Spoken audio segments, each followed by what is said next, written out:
Speaking, by the way, of the governor's race, let's talk more about the requirements for that position, because a lot of you at home had questions about this. So first, to recap, last night we told you that former New York Times columnist Nicholas Kristof is trying to prove that he's eligible to run for governor.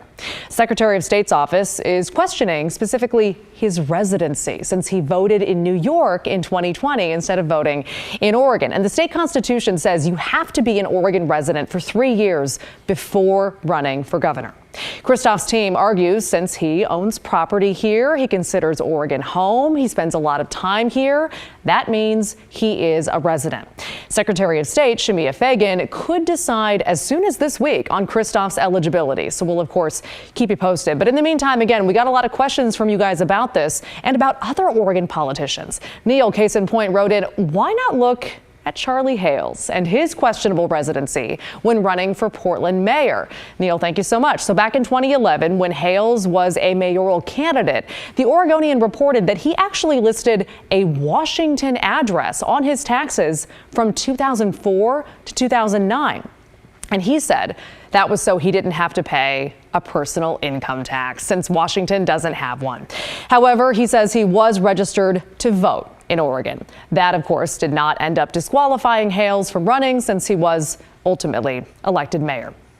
On to the next. Dana also had an interesting question. She wrote, can someone tell me the difference between his, meaning Kristof's, residency and Ron Wyden's residency? It seems, she wrote, that Senator Wyden straddles the same line. Dana, thank you so much. Again, you might be familiar with this controversy too. In 2005, Senator Wyden married a woman who owns a bookstore in New York City, and he reportedly has homes in New York, Portland, and Washington, D.C. Now, his team says he splits time between all of them, and in 2011, he sold his condo in Portland.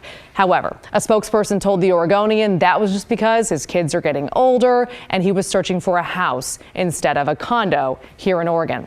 Now, according to the Secretary of State's website, Wyden is registered to vote in Oregon. His registration lists a residential address in Southeast Portland, which we've kindly blacked out for the purposes of this segment.